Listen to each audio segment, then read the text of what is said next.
Bienvenidos y bienvenidas a esta nueva sesión de la Cátedra Medicina, Ciencia y Humanismo, un programa compartido entre el Círculo de Bellas Artes y la Fundación Ligi, y tengo que decir, uno de los más exitosos de nuestra programación de este año, que ya está siendo muy exitosa en sí, o sea que es el éxito de los éxitos. Bueno, quiero agradecer a José Antonio Sacristán, a Manuel Guzmán, a Cristina Rico, a todo el equipo de la Fundación Ligi, por creer en este proyecto que entronca plenamente con nuestra línea de arte, ciencia y tecnología que venimos desarrollando desde hace unos años. Y gracias también a Pilar García Velasco y a todo el Departamento de Ciencia e Innovación, también de Comunicación, el Círculo de Bellas Artes, por hacer posible estos encuentros. Y sobre todo muchas gracias al público que nos acompaña una vez más numeroso esta tarde, en un día tan intenso desde el punto de vista político, para hablar de un tema que, como explicaré, creo que es fundamental para entender nuestro presente. Hoy la conferencia que nos espera, Europa es la solución, será impartida por la profesora Araceli Mangas, que será presentada después por José Antonio Sacristán, y tiene para nuestra institución una importancia muy especial. En primer lugar, como Casa Europa, el Círculo de Bellas Artes se define como una institución europea y europeísta, plenamente comprometida con una concepción transnacional de la cultura que trascienda los marcos nacionalistas excluyentes que, a mi juicio, constituyen el mayor peligro para el futuro político de nuestro continente. Es por esta razón que ya en el año 2020 fundamos con otras 70 instituciones culturales europeas la European Alliance of Academies, la mayor red de instituciones culturales europeas a nivel continental, para defender la libertad de creación artística desde una óptica europea, genuinamente transnacional. La cercanía del Día de Europa, el 9 de mayo, y de las elecciones europeas dentro de pocas semanas, hace que las reflexiones que escucharemos de boca de la profesora Araceli Mangas cobren todavía más vigencia y actualidad. Permítanme añadir una nota personal que hace que esta conferencia tenga todavía más valor para mí. Dado que pasé buena parte de mi infancia en Luxemburgo, en estrecho contacto con las instituciones europeas, y que mi madre fue, hasta su jubilación, profesora de Derecho Comunitario, tengo que decir que no solo el tema europeo siempre ha sido muy familiar para mí, sino que en concreto el nombre de la profesora Araceli Mangas se ha escuchado en mi casa desde que yo era niño, y sus libros han estado omnipresentes en cada habitación de mi casa. Y, por cierto, su nombre era citado con tanta frecuencia como el de Schumann, el de Gasperi, el de Adenauer o el de Delors. Por ello, presentar una conferencia suya cierra, en cierto modo, para mí un círculo, no un círculo de bellas artes, sino un círculo biográfico e intelectual que tiene mucho valor para mí. El título de esta conferencia, Europa es la solución, remite indudablemente a la famosa frase orteguiana, tan interpretada y a menudo tan mal entendida por muchos intelectuales españoles. Pero permítanme que a la espera de la conferencia de la profesora Mangas pueda decir unas palabras sobre este título tan contundente en un doble sentido. Algunos de los presentes quizás se hayan preguntado qué sentido tiene una conferencia sobre Europa en un ciclo que tiene en su centro la ciencia y la medicina, realizado por el Círculo en colaboración con la fundación de una empresa farmacéutica, como es Lilly. Y existe una primera razón que otorga pleno sentido a esta temática. Desde hace años, al amparo de los distintos programas marco de investigación e innovación, y aprovecho aquí para saludar a nuestra secretaria general de investigación del Ministerio, que la verdad es que siempre nos honra con su presencia, es un lujazo, pues en esos programas marcos se ha hecho evidente que el avance científico e innovador de nuestros países solo es posible si se lleva a cabo desde una perspectiva de cooperación internacional, generando vínculos entre universidades y centros de investigación de nuestro continente.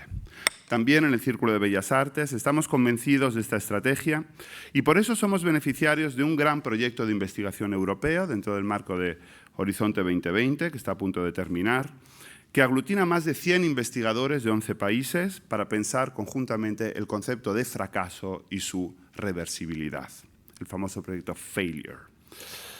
La cultura debería, en este caso, seguir el camino de la ciencia y la universidad y potenciar las colaboraciones a nivel europeo, trascendiendo así los estrechos marcos de comprensión nacional y nacionalista de las artes plásticas y escénicas, la literatura, el cine o la música, cuyas competencias residen hoy en día, en el mejor de los casos, en los estados y, desgraciadamente, a menudo incluso en las regiones o comunidades autónomas.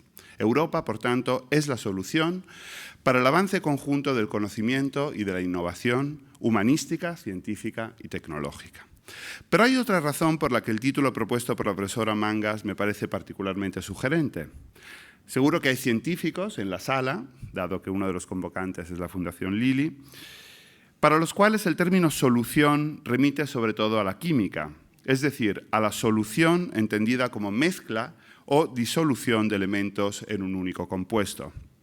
Personalmente, creo firmemente que el futuro de Europa pasa justamente por la mezcla y la hibridación cultural y política dentro de nuestro continente y también por la apertura hacia lo no europeo en muchas dimensiones. Como tuve ocasión de escribir en un libro titulado Europa, Tradición o Proyecto, que casualmente se presentó en esta misma sala justo hace 10 años. He revisado, increíble. El 6 de mayo, bueno, casi justo, el 6 de mayo de 2014, y como pude reiterar en una conversación hace una semana con el científico Carlos Briones, que tuvo lugar en CaixaForum, a cuya directora, por cierto, también saludo, la tradición europea consiste en una serie de autotraiciones, de superaciones de toda identidad cerrada y fija a través de una serie de negaciones internas de cada uno de los elementos de esta tradición cultural. Y en este sentido, paradójicamente, ser fieles a la tradición europea implica traicionarla, implica transformarla, hibridarla, mezclarla. Y en cambio, encastillarse en un tradicionalismo estéril, identitario, cerrado a toda mezcla, es la mayor traición que puede hacerse al espíritu de la tradición europea. Europa es, por tanto, una solución, un complejo compuesto químico que nunca puede darse por concluido, sino que debe seguir nutriéndose de otros elementos ajenos. Ojalá, desde la cultura y desde las distintas disciplinas científicas, gracias también a ciclos como este, podamos seguir trabajando juntos en un laboratorio común para enriquecer esta luminosa, dinámica y chisporroteante solución europea. Muchas gracias.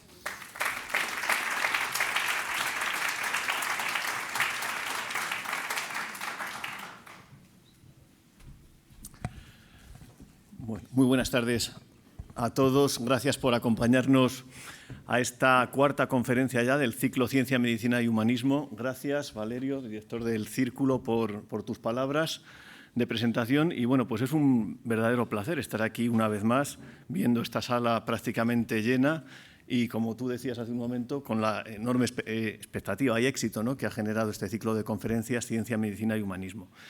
El director del Círculo ha explicado perfectamente, ¿no?, las razones por las que esta conferencia, que parece a priori un poco atípica, tenemos hoy sobre Europa. Yo quisiera añadir una más, ¿no?, relacionada también con nuestra fundación.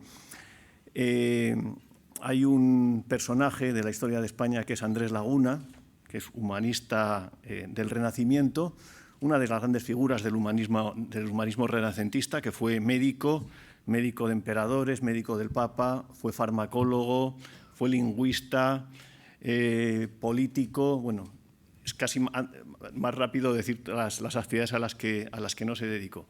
Bueno, pues la Fundación Lilly empezó hace aproximadamente 12 años, 13 años, una lección magistral con la Universidad de Alcalá de Henares, lección magistral Andrés Laguna, precisamente para fomentar estos valores del humanismo renacentista en la Universidad de Alcalá.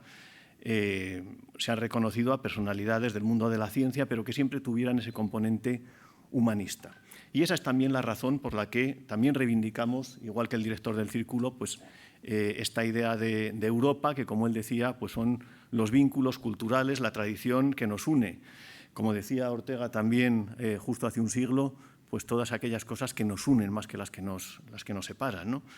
Justo volviendo a Andrés Laguna, recuerdo el famoso discurso de Europa, titulado Discurso de Europa, la que a sí misma se atormenta, que pronunció en la Universidad de Colonia en el año 1543, ante los príncipes europeos de la época y precisamente reivindicando esta unión de Europa y los valores comunes frente a las guerras de religión que existían en estos momentos. Bueno, pues la tradición europeísta, como decía Valerio, el director del Círculo, hace un momento, ha continuado durante todos estos siglos y tenemos pues muchas figuras, ¿no?, de la historia reciente que lo han definido, entre ellas nuestra conferenciante del día de hoy, a la cual voy a presentar a continuación. La profesora Araceli Mangas, que es catedrática de Derecho Internacional Público y Relaciones Internacionales, primero en Salamanca y desde 2011 en la Universidad Complutense de Madrid. Es también vicepresidenta de la Real Academia de Ciencias Políticas y Morales, con la curiosidad de que ha sido la segunda mujer que ingresó en esa academia. En 1991 le fue concedida una cátedra Jean Monnet de Derecho Comunitario por la Comisión Europea y el año siguiente fue elegida Mujer Europea del Año 1992 en España a propuesta del Movimiento Europeo, la Asociación de Periodistas Europeos y las oficinas del Parlamento Europeo y de la Comisión Europea. Araceli Mangas fue miembro del Comité de 7 Personalidades, lo que se conoció como Comité de Sabios, para asesorar a la Comisión Europea en relación con la Conferencia Internacional de 1996 para la reforma del Tratado de Maastricht. Fue representante de España también en el Comité de Formación de Magistrados y Profesiones Jurídicas de la Unión Europea y miembro del Curatorium de la Academia de Derecho Europeo de Trier. Además de su labor docente, ha sido autora de numerosas publicaciones académicas, destacándose por su rigor y profundidad en el análisis de temas relacionados con el derecho y las relaciones internacionales. Es doctora honoris causa por la Universidad Nacional de Córdoba, en Argentina, y por la Universidad de Nebrija, profesora honoraria de la Universidad de San Martín de Porres de Lima, en Perú, y profesora invitada honoraria de la Universidad Externado de Colombia. Su compromiso y excelencia le han valido numerosos reconocimientos y premios a lo largo de su destacada carrera. Me limitaré a citar los más recientes. En 2015 recibió la Cruz de Honor de San Raimundo de Peñafort. En marzo de 2018, el Premio Castilla y León de Ciencias Sociales y Humanidades 2017. En 2021 le concedieron el Premio Pelayo para juristas de reconocido prestigio. Posteriormente ha recibido también el Premio Julián Marías en 2022 y el Premio Beatriz Galindo. Y termino como empecé. Es un honor y un placer tener hoy aquí con nosotros a la profesora Araceli Mangas. Muchísimas gracias, Araceli, por aceptar esta invitación y ya te dejo con la conferencia Europa es la solución. Cuando quieras, muchísimas gracias.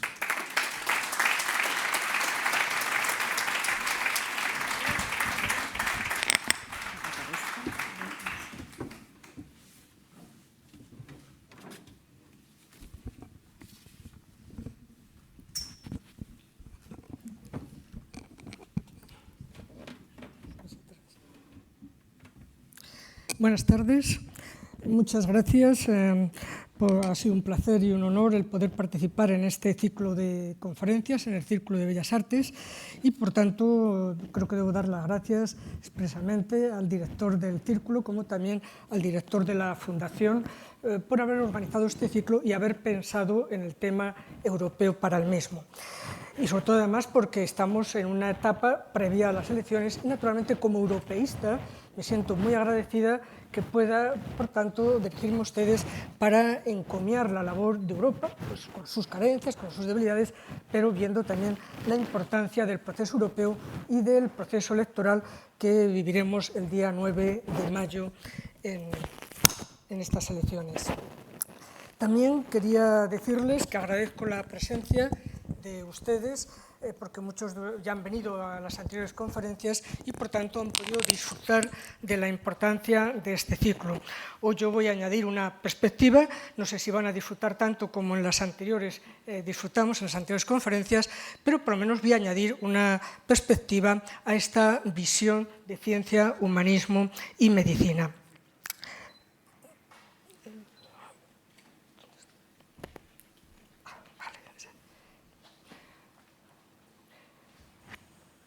Bien, como les decía, voy a partir naturalmente de la famosa frase de Ortega, a la que antes han referido tanto el director del Círculo como el director de la Fundación Lili.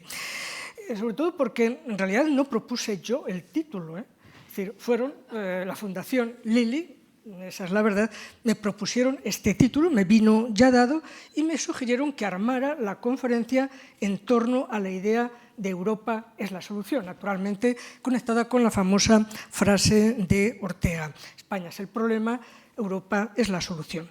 Claro, conviene recordar con ustedes en qué contexto, efectivamente para no extraer la frase sin tener en cuenta las circunstancias en que fue dicha por Ortega y Gasset.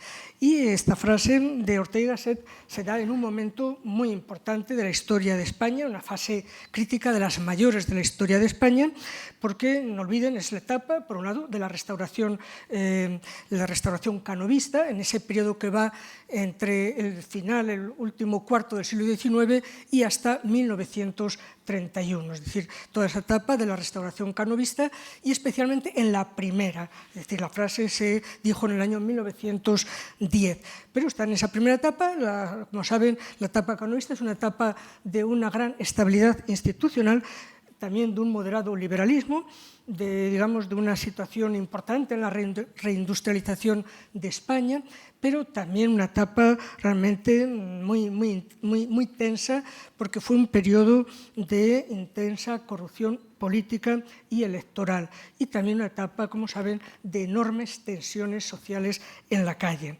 Y sobre todo cabe anotar, en ese contexto en el que se da la frase, que ocurrió el derrumbe del hundimiento del Imperio Español, 1898, y naturalmente ese cambio de siglo fue terrible para la sociedad española, con la pérdida de las dos últimas colonias, pérdida como consecuencia de la derrota tanto en Filipinas como en Cuba, y también luego la entrega de Puerto Rico. Y en definitiva, el definitivo hundimiento del imperio y, por tanto, 5 siglos que se dejaban completamente atrás. Saben que la conmoción fue enorme en nuestra sociedad y que originó una fuerte crisis en la conciencia española, la necesidad de una nueva conciencia española, no ligada al pasado, no ligada al imperio, y por tanto un renacimiento de la idea de Europa.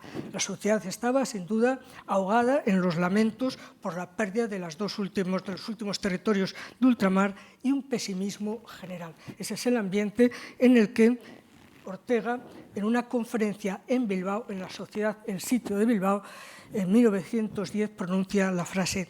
Y sí me gustaría no decir solo la frase aislada, sino en qué contexto, para precisamente remarcarles la idea de la necesidad de un renacer, la necesidad de un recomponer nuestra situación y de mirar al futuro.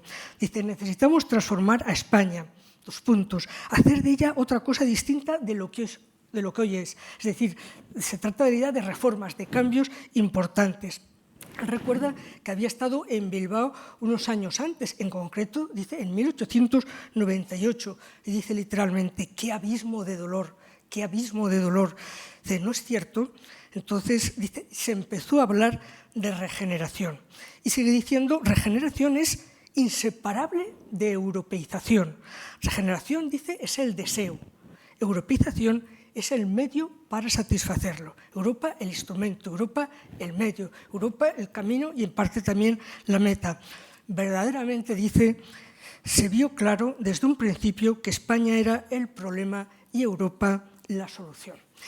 Claro, Ortega, cuando hace esa frase, naturalmente no es para él ni un pensamiento aislado suyo, ni un pensamiento aislado del resto del pensamiento que había en ese momento en España, porque en cierta medida Ortega es heredero y también está muy relacionado con los dos grandes movimientos que se dan a finales del siglo XIX y principios del XX, la institución libre de enseñanza y también todo el regeneracionismo y también la idea, pues de una aproximación a Europa. Por tanto, esa idea también propia de la generación del 98, de hacer reformas, de regenerar el país. Eso era, digamos, una constante en la mayoría, en la inmensa mayoría de los intelectuales españoles, tanto literatos como de otra índole, tanto políticos como en realidad ha sido también lo que ha ocurrido en esos años. Piensen, por ejemplo, en Ramón y Cajal, que pertenece también a este movimiento y que tuvo una conferencia,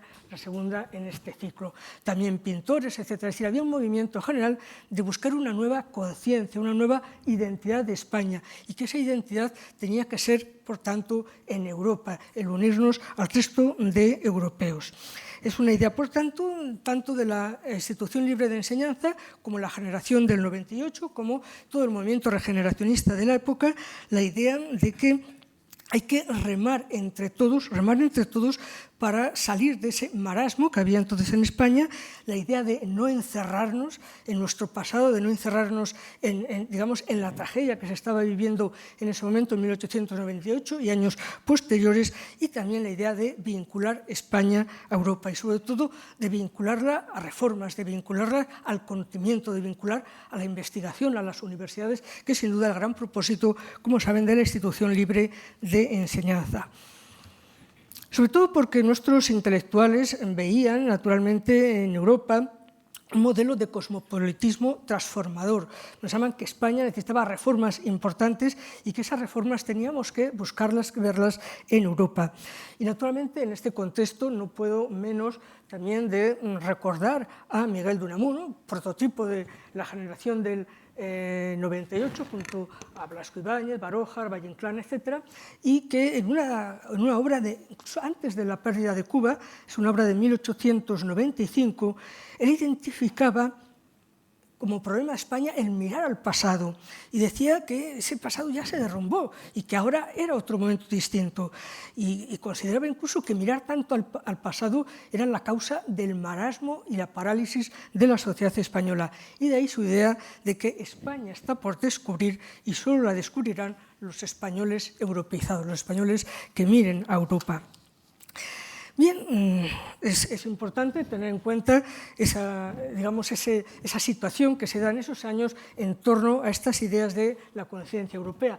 Pero también quiero decirles que para los españoles de esa época, consideraban que los proyectos de reforma intelectual, social y moral eran absolutamente imprescindibles y, sobre todo, ligarnos a los valores de una cultura democrática, liberal europea frente a la corrupción que se había vivido en España en esos años. España se convierte, por tanto, para los intelectuales de final de siglo, en el gran proyecto nacionalizador, por tanto, en descubrir una conciencia nacional española que surge de la crítica radical a los errores de un país que se sentía atenazado por el sentimiento de decadencia del imperio y de las derrotas militares. Se trataba, por tanto, de dejar atrás los viejos tiempos y mirar el nuevo futuro de España en Europa. Se trataba también de ensanchar, se decía, el sentimiento nacional, de tener conciencia del sentimiento español, porque un sentimiento ligado, digamos, a la modernidad europea, y sobre todo a la vasta cultura y a las tradiciones europeas. Y, por tanto, esa alusión de Ortega no fue una alusión aislada, no fue una isla simplemente de europeísmo Ortega con esa famosa frase, porque incluso antes de la conferencia, en 1910 en Bilbao, él incluso ya había dicho en 1908, en un artículo en el Imparcial, como saben, fue un gran articulista de periódicos, casi más obra escrita en prensa que en libros, en monografías. Y él hace una alusión muy importante a lo que entiende por Europa. Dice, ¿cómo convencernos de que la diferencia entre Europa y España, el desnivel que tratamos de rectificar por medio de la europeización, no está en que España tenga mejores ferrocarriles ni más florida industria que el resto de europeos? Lo que importa es que Europa es ciencia, Europa es conocimiento, Europa es razón. Y, por tanto, dice, todo lo demás que tiene Europa es común al resto del planeta. Lo que distingue al ser europeo es la razón, es el conocimiento, es la ilustración, es la cultura. Bueno, pues en esta idea también estaban otros españoles, es decir, de nuevo, Ortega no se inventa nada, conecta con una cultura que ya existía siglos atrás en las tradiciones humanistas, en Luis Vives, en Francisco de Vitoria, en Miguel Servet, en este caso también médico, pero sobre todo no fue el único, y antes lo ha dicho el director de la Fundación, digamos, me ha pillado un poquito de la conferencia, porque efectivamente les iba a hablar del doctor Laguna. El doctor Laguna es, como él dijo, efectivamente un médico, un escritor, una persona muy conocida en su época. Yo lo he dicho, fue médico del emperador, médico de Felipe II, de dos papas, e incluso presume él de que fue médico de dos papas. Y sobre todo me interesan porque efectivamente no solamente los filósofos se han interesado por Europa, sino también los científicos. Y el doctor Laguna, que efectivamente era una persona muy conocida entonces en Europa. Aunque en la cultura general española se ha olvidado bastante, debo decirles que en su momento, cuando él vivió, era extraordinariamente conocido, no solamente por todos esos cargos que tuvo con los reyes, médico de reyes, médico de papas, sino también porque tradujo el Dioscórides, que es el libro, la panacea para todos los médicos, farmacéuticos, botánicos, un libro que era del siglo I y lo traduce en 1555 y lo traduce además al castellano. Bien, por tanto, con ello contribuyó mucho a la riqueza del vocabulario español, del vocabulario técnico, en este libro, el Dioscórides. Pues bien, el Dioscórides era tan conocido que he encontrado un párrafo en el Quijote que habla del Dioscórides y habla del doctor Laguna, porque Sancho perdió las alforjas y entonces necesitaban comer y le dijo Sancho a Don Quijote que, que buscaría hierbas. Entonces responde Don Quijote, dice, lo dice ahí, casi lo veo muy mal desde aquí, dice, pero con todo, yo preferiría tomar más fácilmente una cuarta de pan y hogaza y 2 sardinas antes que las hierbas del Dioscórides, aunque sean ilustradas por el doctor Laguna. O sea, que era muy conocido y, por tanto, vean que 50 años de la publicación del Dioscórides en castellano, todo el mundo en España conocía el libro del doctor Laguna, y aparece de esa manera diciendo que prefería comer pan o comer un poquito de carne antes que las hierbas, aunque estuvieran muy bonitas, muy ilustradas, del doctor Laguna. Porque efectivamente, y lo traigo a colación, como ha dicho el director de la Fundación, no tanto como científico, no como médico, no como farmacéutico botánico, sino fundamentalmente porque él también tuvo la idea de que la unidad de los europeos, de que limar las asperezas, limar las divergencias, era la solución en una época en la que había unos enfrentamientos tremendos en Europa. Por un lado lo saben perfectamente, con la reforma protestante, con los príncipes alemanes, unos la mayoría a favor de la reforma protestante, otros manteniendo el catolicismo. Había guerra civil realmente entre los distintos seguidores de la creencia católica, de la creencia apostólica o de la creencia protestante. Y luego además estaban los reyes cristianos enfrentados. Como saben, estaba en guerra tanto el rey Carlos, el emperador Carlos, con el rey Francisco I de Francia. El rey Carlos, el emperador, tuvo incluso que hacer una alianza con Enrique VIII. Y a su vez Francisco I de Francia, vean que tremendo, la hizo nada menos que con el sultán Solimán el Magnífico, e incluso llegaron a atacar la zona del sur de Francia, el ducado de Saboya, Niza, etc. Y pues hubo muchos problemas, como saben, entre reyes cristianos y también entre distintos príncipes y guerras civiles. Él trata precisamente de frenar, de tratar de amainar las divergencias y de que protestantes y católicos encontraran algunos puntos mínimos y sobre todo la idea de que tenían que, por el contrario, el enemigo exterior, el enemigo otomano, era el que había que combatir y no combatirse entre ellos y, por el contrario, por tanto, buscar elementos importantes. Interesa porque efectivamente es un discurso irenista, un discurso pacifista por completo del doctor Laguna, muy moderno desde ese punto de vista, contrario completamente a las guerras entre cristianos y católicos, en una época en la que había también una fuerte polarización, porque los protestantes hablaban de la peste católica y los católicos hablaban de la peste protestante. Eso era lo habitual en aquella época. Y él consideraba entonces que Europa estaba agonizando y que esas guerras iban a acabar con Europa. Y efectivamente aparece, simplemente vean ahí la carátula de la portada del libro con el título en latín y luego en castellano, Europa, que a sí misma se atormenta, implora su desgracia.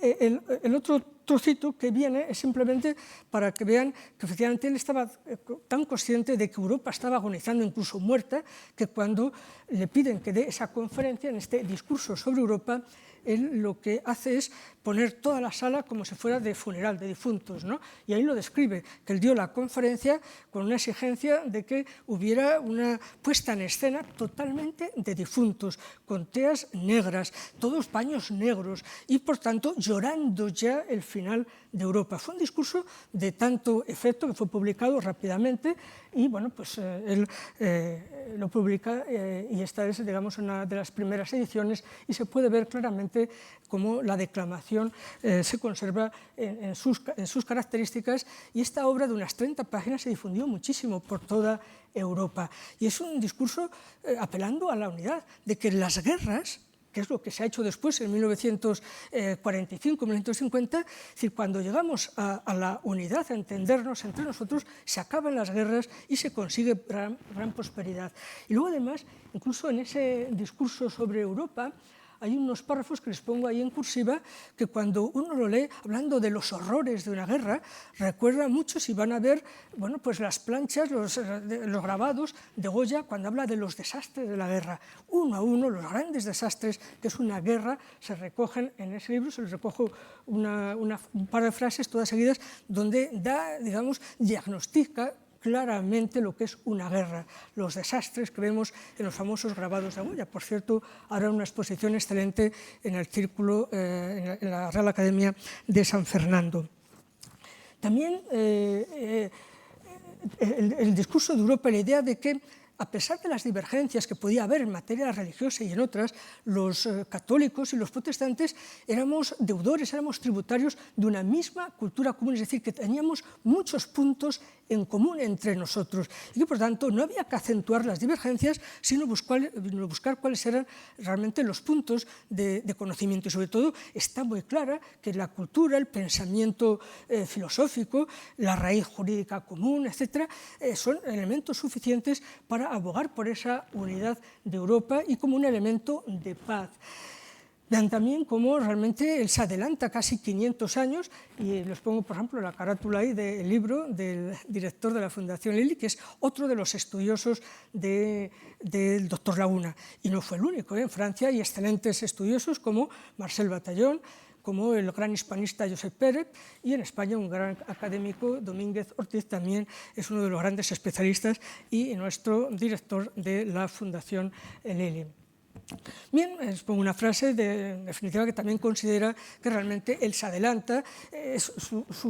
Claro, el pensamiento de Laguna no es exactamente igual al que hoy tenemos, no vamos a hacer ningún anacronismo, naturalmente, entre los conflictos religiosos, pero eran conflictos que daban lugar a guerras y que, por el contrario, se trata de ver qué es lo que nos une para, digamos, rechazar todos los puntos de divergencia en Europa. Y desde ese punto de vista, claro, no solamente piensa en Europa como un ámbito geográfico, sino que la base jurídica, la base política, la base histórica de la unidad europea es nuestra cultura común, sobre todo nuestras raíces greco-romanas. Y es muy clara que esa es la razón por la que incluso también estamos hoy juntos en la Unión Europea, porque compartimos muchas cosas. Claro que hay enormes diferencias entre españoles, franceses, croatas, italianos, griegos, suecos, finlandeses, húngaros, pero está claro que tenemos unas raíces comunes que son suficientes para tener el caldo de cultivo, para tener los cimientos, para considerar la unidad y, por tanto,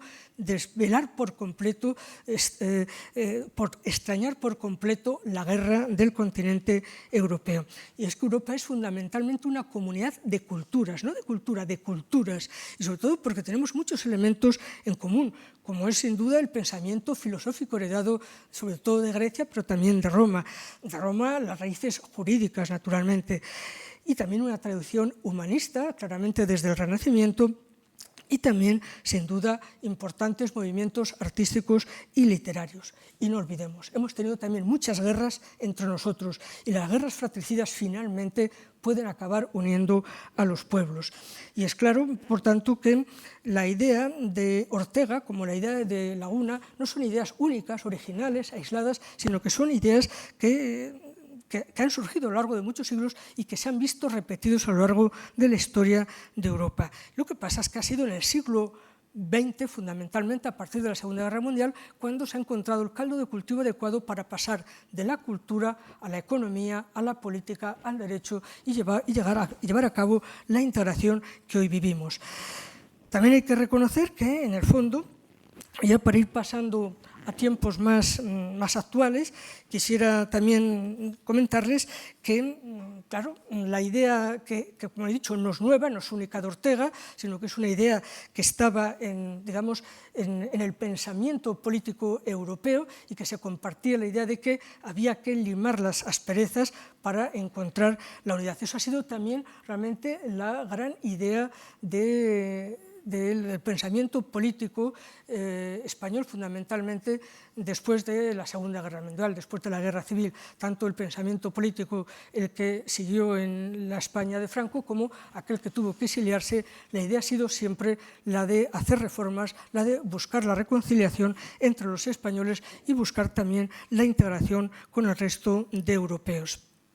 Y sin duda esta idea también aparece en Ortega, en una obra que es de 1929. Pues damos un salto importante porque, claro, desde la frase cuando la dijo en 1910, en 1929 han ocurrido cosas muy graves en Europa. Hubo una Primera Guerra Mundial terrible, desastrosa, guerras balcánicas y, claro, la idea de que Europa no había funcionado, no había conseguido la unidad, no había conseguido el entenderse y había llevado a esas terribles guerras, la del 14 al 18 y las distintas guerras balcánicas hasta los años 29-30 y sobre todo también cómo ver que algunas democracias como la alemana, la Constitución de Weimar, se deslizaban hacia pendientes de brutalidad nacionalsocialista. Entonces, él ya en 1929 tiene una idea incluso mucho más exquisita, mucho más precisa, mucho más actual de lo que entendemos hoy por Europa como proyecto nacional. Y lo dice en este gran libro que todos conocidos, La rebelión de las masas, en muchas ediciones, les pongo simplemente 3, y él ya acaba reconociendo que Europa es el proyecto nacional de muchos estados, que la unidad de Europa es un proyecto de nación y que los estados europeos deben volcarse en encontrar entre ellos un punto de encuentro, un punto de unidad importante. Desde ese punto de vista, por tanto, se adelanta a lo que hoy ya consideramos la mayoría de los estados europeos y especialmente España, que Europa forma parte de nuestro proyecto nacional. Sin duda, lo que se consigue fundamentalmente ya en esta etapa de la Constitución del 78 a la situación del ingreso de España en 1986, se observa claramente cómo la Europa renqueante, esa Europa que había prácticamente desde los siglos XVI-XVII hasta el término del Imperio, esa Europa renqueante ya acaba desapareciendo y sin duda es la Constitución del 78 y lo que ocurre a partir de nuestro ingreso en la Unión Europea. Es el reencuentro de España con Europa. Es, por tanto, el momento en que se consigue finalmente el gran deseo, no solamente de los humanistas del siglo XVI, como Vives, como el doctor Laguna, como también Miguel Servet y otros grandes de esa época, y que se mantiene también con los ilustrados en el siglo XVIII. Bueno, la Europa próxima a España, la España que se sumerge en Europa y la Europa que se sumerge en España, eso hay que reconocerlo, que no se consigue finalmente hasta 1986. Y es ese reencuentro de España con Europa el que comienza a dar sentido a nuestra identidad nacional, como querían también en 1898 la Institución Libre de Enseñanza, que encontráramos en Europa todo el semillero de reformas y, por tanto, toda la idea de una identidad nacional distinta a la del pasado, una identidad totalmente ya incrustada en Europa. Y vean, por tanto, que eso lo ha conseguido, digamos, nuestra generación, la de nuestros padres, a partir de 1986, con el ingreso en la Unión Europea. Los españoles del siglo XX recordarán, durante la etapa de la dictadura, que también deseábamos sumarnos al proceso de integración europea por la íntima relación que para nosotros tenía en ese momento el principio democrático y la integración. Europa era igual en aquel momento a democracia, como para Ortega durante mucho tiempo era Europa es igual a ciencia, y asimismo para muchos científicos y humanistas también hay que reconocer que en el contexto de la dictadura Europa era simplemente y nada menos que democracia. Y luego además quiero decirles que esta idea de considerar a Europa como parte de nuestro proyecto nacional no solamente ha sido protagonizado por intelectuales españoles, por las élites intelectuales, por las élites políticas, las élites sindicales, sino también hay que reconocerlo que ha habido un enorme peso, un enorme apoyo, porque la idea europea ha tenido en las clases medias un apoyo importante. En toda Europa se observa en los 27 Estados miembros cómo no solamente apoyan la idea europea las élites intelectuales, sindicales, empresariales, intelectuales, sino que Europa no podría vivir sin el apoyo de las clases medias. Y es un apoyo social muy importante, y eso se vio incluso cuando se votó los tratados de adhesión de España en 1986, porque no tuvieron ni un solo voto en contra ni una abstención. Recordarán que la Constitución se nos dice por consenso, pero hubo algunos votos en contra y hubo varias abstenciones.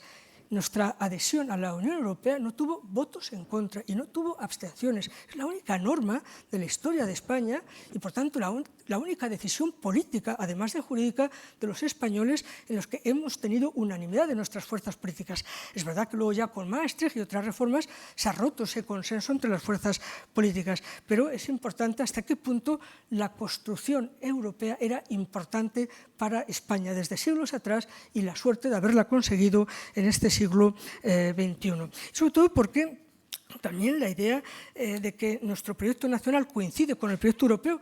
Recordarán hace muy pocos días, creo que fue el miércoles o el jueves, ese gran discurso de Macron. Bueno, pues él dijo una frase muy parecida, dice, nuestro futuro europeo, y es Francia, es Francia, dice, nuestro futuro europeo, por definición, es el futuro de Francia, y Francia tiene su futuro en Europa, no tiene otro futuro que no sea en Europa. Dice, Francia y Europa son inseparables. Por tanto, esta idea que ha cuajado mucho en la mayoría de los estados, los que tienen más conciencia europeísta, de que no hay grandes diferencias entre los intereses propios y los intereses europeos. Y lo que habrá que buscar es un ten con ten, un equilibrio entre los intereses nacionales y los intereses europeos, ¿no? Además, para España fue importante esta adhesión porque no solamente hemos asimilado este proyecto de integración, sino que hemos conseguido ser influyentes precisamente como consecuencia de pertenecer a este grupo de integración. Y sobre todo también porque nos permite, es un proyecto de unidad que garantiza equilibrios en Europa. Y hay que reconocer que España hizo grandes reformas, precisamente esas reformas que se pedían al final del siglo XIX y principios del XX, esas grandes reformas, muchas pendientes de décadas y décadas atrás, se consiguen justamente desde nuestra adhesión, incluso antes de nuestra adhesión, hasta por lo menos los años 2004, cuando se hacen grandes transformaciones en nuestro país. Se hizo una modernización, una liberalización y, desde luego, también una reestructuración de nuestra economía, de nuestro tejido productivo, como nunca en la historia de España se había hecho. Y la verdad es que, vistos todos los esfuerzos y todos los sacrificios que se hicieron previos y durante los primeros años, sobre todo cuando se marcó la idea de la moneda única y del mercado único, pues hay que reconocer que, visto ahora con el tiempo en perspectiva, nuestras expectativas de bienestar, nuestras expectativas también de estabilidad se han visto claramente compensadas por los esfuerzos que hicimos, porque desde luego nunca habíamos, desde casi la pérdida del imperio, y no me refiero a la de 1898, sino a la decadencia del siglo XVII, nunca habíamos sido tan influyentes. Incluso hay que reconocer que España tuvo durante bastantes años un peso político, un peso exterior como nunca lo había tenido, incluso muy superior al que correspondía a nuestra potencia económica, política, geográfica y militar. Y también España, desde luego, ha contribuido a Europa. Es decir, hemos recibido mucho de Europa, pero tengan también la seguridad, la conciencia de que España ha dado mucho. Por tanto, hemos recibido y hemos dado. Sobre todo porque España, desde su ingreso, siempre mostró un papel muy positivo en la maduración de la idea europea. Es decir, siempre remó a favor de una mayor integración. Y hemos aportado, desde ese punto de vista, claramente europeidad y una identidad renovada de Europa. Porque, en cierta medida, nuestra rica historia y cultura le han permitido a la Unión Europea recuperar una identidad mucho más genuinamente europea, logrando un equilibrio entre el norte y el sur. Y también a diferencia de otras ampliaciones que ha habido, recuerden el caso de la británica, mientras entraron y estuvieron, o el caso de Hungría, el caso también de Irlanda, el caso de Suecia, son países que han creado sus problemas. Nosotros nunca hemos discutido, digamos, las concepciones de la integración y nunca hemos puesto piedras en el camino. Es decir, hemos recuperado una identidad claramente europea, mucho más europea, y sobre todo porque le hemos dado también equilibrio a Europa, es decir, porque antes estaba demasiado centrada y hacia el norte, y ahora, pues naturalmente, con nuestro ingreso, con el de Portugal, naturalmente también, pues hoy hay una construcción europea mucho más compacta, mucho más equilibrada, y España, como os he dicho, nunca debilitó la construcción europea, algo que se ha ocurrido con otros Estados miembros que lo han sido o que lo siguen siendo. Y hemos sido, por tanto, un socio leal con, sobre todo, las ideas primitivas de Europa, las ideas de integración, y también con las percepciones y compromisos de los grandes estados europeístas como, sin duda, Francia y Alemania. Siempre hemos tratado de estar con la locomotora, la conocida locomotora franco-alemana. Y hemos compensado con una idea de estar en el corazón de Europa y compensado así los complejos de estar en la periferia. Y hemos contribuido muchísimo desde que entramos tanto a la construcción del mercado interior para que estuviera a punto en el 93, también para que la peseta se fuera incorporando al sistema monetario y luego finalmente en el euro. Estuvimos entre los países de cabeza. Igualmente hemos hecho grandes contribuciones como la contribución del presidente González con la idea y el estatuto de la ciudadanía europea, con la necesidad de una solidaridad, de un trasvase de rentas de los países ricos hacia los países pobres. Y hemos sido un razonable constructor de normas en la Unión Europea. Es decir, hemos sido razonablemente influyentes en muchas normas y, por tanto, hemos tenido una interacción continuada con las instituciones y con la defensa del interés propio con los intereses europeos. En definitiva, por tanto, una etapa extraordinaria de la historia de España. También hay que reconocer que hoy los problemas, porque tengo que ir avanzando, los problemas no son los de hoy, no son los de ayer, como saben perfectamente, pero la solución sigue siendo Europa. Es decir, tendremos problemas nuevos, pero la idea es siempre unidad y trabajar desde la unidad y con dialéctica y razonablemente considerar y negociar todas las posiciones. Se trata, por tanto, de la misma idea de nuestros clásicos, la idea de que unidos se puede afrontar la mayoría de los problemas. Y sin duda esto pasó. Es verdad que se tardó en llegar a la unidad cuando hubo la gran crisis económico-financiera del 2008 al 2016 y Europa no reaccionó hasta el 2012, hasta la famosa frase de Draghi cuando dijo aquello de que haré lo que sea necesario para preservar el euro y créanme, será suficiente. Nos hemos instalado ya en la filosofía de Draghi. Cuando haya un problema habrá que hacer lo que sea necesario para resolverlo y para resolverlo desde la unidad. Y efectivamente así se logró salvar a partir del 2012 la gran crisis económico-financiera y de las deudas soberanas. Y sobre todo también la que me interesa, estas grandes crisis que hemos vivido en los últimos años y que han sido realmente grandes movimientos tectónicos. Es decir, Europa ha pasado momentos muy difíciles porque prácticamente desde el 2016, desde que terminó la gran crisis financiera, desde el 16 hasta ahora estamos de sobresaltos tremendos, donde casi cada 2 o 3 años parece un siglo por los acontecimientos que suceden. Y sin duda el Brexit en el que también se acabó resolviendo desde la idea de la unidad y la determinación. Nada de dividirse, nada de negociar cada uno por separado con el Reino Unido. La idea de la Comisión Europea, del Consejo y del Parlamento es que nadie negociara bilateralmente con el Reino Unido, para que el divide y vencerás, típico de la política británica del siglo XIX, donde solamente fueron una gran potencia porque consiguieron dividir y vencer de esa manera en las negociaciones bilaterales. Y aquí no, se dijo claramente, se va a haber un solo equipo negociador, se van a tener en cuenta los intereses de Europa y los intereses de la ciudadanía europea. Y se consiguió, por tanto, unos acuerdos importantes y, sobre todo, es verdad, muy duros para el Reino Unido. Pero fue una lección de unidad y de fortaleza, porque además no olviden que los británicos se marcharon no porque no estuvieran a gusto, es decir, no fuera rentable el proceso. Ellos se marcharon simplemente porque no comparten, y es lícito, no compartían ni el ritmo, ni la profundidad, ni las consecuencias de la integración europea. Es decir, la idea de que hay que avanzar constantemente, de que la integración es siempre ir a más, desde luego eso no lo soportaron para su soberanía y luego lo están sin duda pagando en la actualidad. Por el contrario, hay que reconocer que otros momentos extraordinarios es el de la pandemia y las vacunas.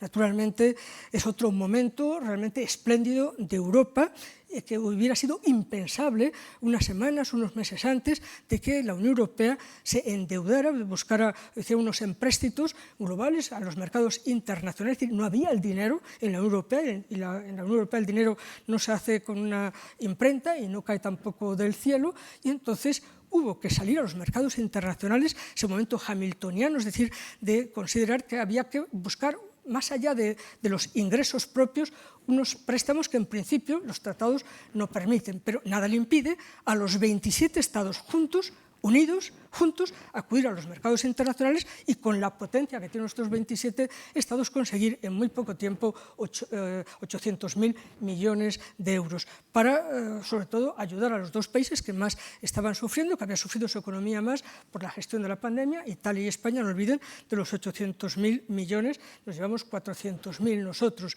Y luego también no olviden que, además, el dinero de la Unión Europea se utilizó ya no solamente para, digamos, apuntalar, para que la gente no sufriera en sus trabajos y en sus vidas, sino también, no olviden, porque había que investigar las vacunas, había que dotar de medios para la investigación, y luego, una vez que se consiguió extraordinariamente, hay que reconocer que hay que saludar cómo la ciencia ha dado un vuelco a lo sucedido en la pandemia y que en poco más de un año tuviéramos las vacunas, porque fue una idea de que se investigara libremente, sin poner cortapisas, allá donde fuera, y además que los investigadores comunicaran sus resultados. Y prácticamente en un año tuvimos las vacunas, y luego había que distribuirlas, y la Unión Europea fue básica para esa distribución y básica también para financiar, para que fuera mucho menos costosa para los presupuestos nacionales. Por tanto, fue un momento realmente extraordinario, y ven, por tanto, que ante situaciones de crisis tan brutales y tan rápidas, el Brexit en el 16-17, la pandemia en el 20, y luego también la guerra de Ucrania en el 22, como la fortaleza de Europa, la idea de la determinación y sobre todo de actuar rápido, porque Europa siempre se había dicho que era una tortuga muy lenta. Yo muchas veces he hecho ese tipo de artículos en la prensa. Bueno, hay que reconocer que ha cambiado. Es decir, ya lo que está claro es que el hoy y el mañana ya no va a ser como el ayer. Es decir, se ha demostrado con una rapidez, con una contundencia, con una gran determinación, con una gran voluntad, cuando hay este tipo de problemas tan graves como los que hemos vivido, y además todos tan rápidos, ¿no? Entonces, también como en la guerra de Ucrania, incluso, bueno, pues con qué facilidad, con qué rapidez la Unión Europea reaccionó frente a la brutal agresión rusa. Y además Europa, hay que reconocer que hizo liderazgo político, nada menos que tuvo en movimiento unos 140 estados, 145 Naciones Unidas, para conseguir reiteradas condenas, para que no fueran de rosita los rusos sin una sola condena, solo porque habían colapsado el Consejo de Seguridad. Por tanto, se han llevado media docena de resoluciones condenando los hechos o condenando las violaciones tremendas que han hecho del derecho internacional humanitario, de todos conocidas, ¿no? Auténticos, si no genocidios, por lo menos crímenes contra la humanidad, además de crímenes de guerra, ¿no? Entonces, la actuación de la Unión Europea y la actuación en frentes jurídicos, judiciales, ha sido extraordinaria. Y también, naturalmente, en la idea de poner sanciones muy graves, muy importantes a Rusia. E incluso de llegar un momento a darnos cuenta de que, que dependiera nuestra seguridad energética de Rusia, estamos financiando la guerra. Y que habíamos aprendido también otra lección importante en la pandemia, que Europa tenía carencias muy importantes, porque cuando ocurren estas crisis es cuando te das cuenta de los grandes errores que se han cometido. Es decir, grandes genialidades, pero también grandes errores. Y nos dimos cuenta en las pandemias que habíamos entregado la producción en general de productos, de objetos, de cosas, a China, que la seguridad energética se la habíamos entregado a Rusia y que la seguridad defensiva militar se la habíamos entregado a Estados Unidos, y que no éramos nada para asegurar para nuestra población incluso el día a día de los suministros, y sobre todo el día a día del mantenimiento de las fábricas, incluso el día a día del paracetamol que faltaba. Es decir, la producción china, la dependencia rusa y la seguridad de Estados Unidos. Bueno, por lo menos las dos primeras sí que claramente hemos extraído las lecciones, y en menos de un año, como saben, Europa cortó por completo la dependencia de Rusia en materia de suministro de hidrocarburos, por completo. Y luego también es importante, en relación con China, saben que se está relocalizando, se está reubicando una parte de la producción, sin cerrarnos naturalmente a la globalización, pero desde luego con una lectura muy distinta de la globalización, y se han tomado medidas muy importantes también.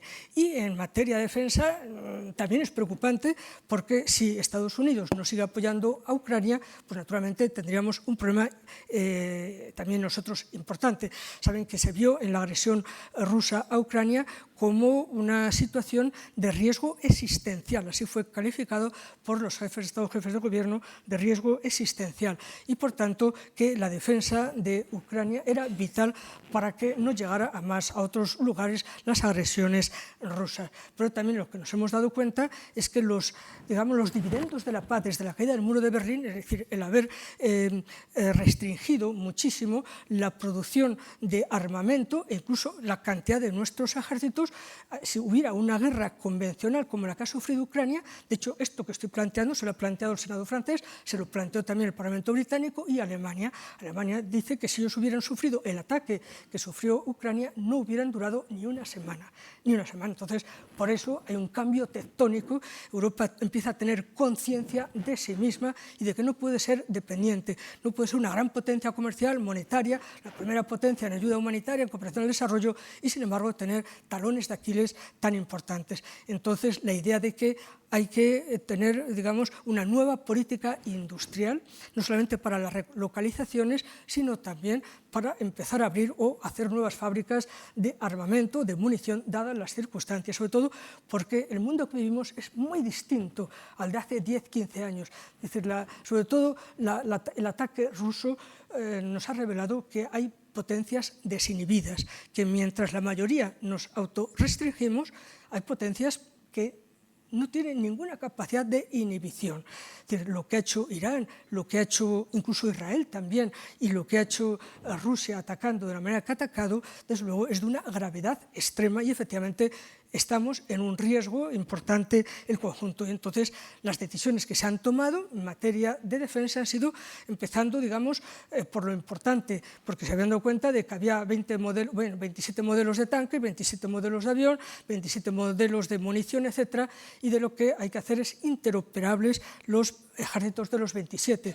Gastamos más que otras partes del mundo, pero somos poco eficientes porque estamos divididos. Entonces, la idea es tener ahora una política industrial, invertir juntos en defensa, hacer compras de aquellos materiales que no podamos producir de momento hasta X años y que hay que tenerlos ya. Se están haciendo compras conjuntas de material de guerra, también, insisto, invirtiendo conjunto y teniendo ya un modelo de tanque, un modelo de avión europeo, en el que participa España y otros estados, para tener, por tanto, también guarnecido la política de defensa. No se puede aspirar en este mundo a ser potencia si no tienes una importante potencia militar, sobre todo cuando se han roto, digamos, las bases que se sentaron en la Segunda Guerra Mundial. Ese periodo desapareció por completo, y desapareció no con la caída del muro, se potenció afortunadamente el pacifismo, sino que ha caído realmente, fundamentalmente, a raíz de estas agresiones, sobre todo también de la penetración rusa en África.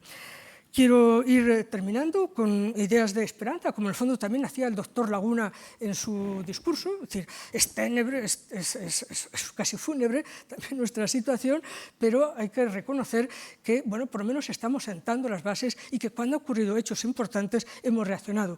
Quizá menos en Gaza, por eso lo pongo en rojo, porque ahí no hemos conseguido unir, aunque sí es verdad que se ha limado algo las posiciones, ¿no? Sobre todo a raíz de la brutalidad del uso que ha hecho Israel de su derecho de legítima defensa. El derecho de legítima defensa es proporcionado y es para repeler, en todo caso, las agresiones. Incluso no es el derecho a las represalias. Si tuvo 1.300 muertos, no tiene derecho a matar 1.300. Y ya sabemos lo que ha ocurrido, aunque los muertos no lo sabemos, porque no olviden jamás que todas las cifras las da una de las partes, y es una organización terrorista, y no distingue entre civiles y militares, quizá porque no es fácil distinguir allí entre civiles y militares. Quiero terminar con la idea de una Europa en positivo, de que ante la adversidad Europa efectivamente ha reaccionado, es lo que he tratado de decirles, de que la idea de Europa, en definitiva, como lo era para los regeneracionistas, para Ortega, es la idea de reformas, es la idea de que no hay que anclarse, de que no hay marasmo, de que ante nuevos problemas pues habrá que tomar nuevas decisiones y hacer las reformas que se estimen necesarias. Estos días lo verán en la prensa continuamente cómo se le ha pedido a Draghi que haga un informe sobre la competitividad, a Enrico Letta, el primer ministro que fue el primer ministro de Italia, otro sobre la economía, no recuerdo, bueno, sobre economía, si no recuerdo mal, sobre el mercado único, disculpen. Y bueno, estamos siempre los europeos la idea de ir pensando de que uno no debe anclarse y de vivir de las rentas y de que hay que hacer las reformas necesarias. Ese miedo que tanto tenemos los españoles en la Constitución o en grandes leyes, no reformarlas. Es decir, la idea de Europa es que reformar es una manera de que toda la sociedad participe del progreso, de la integración, de que esto no se lo debamos solo a Schuman o a los Laguna o a los Ortega, sino que cada generación en cada momento ponga también su granito de arena, su pensamiento para seguir adelante con el proceso integrador.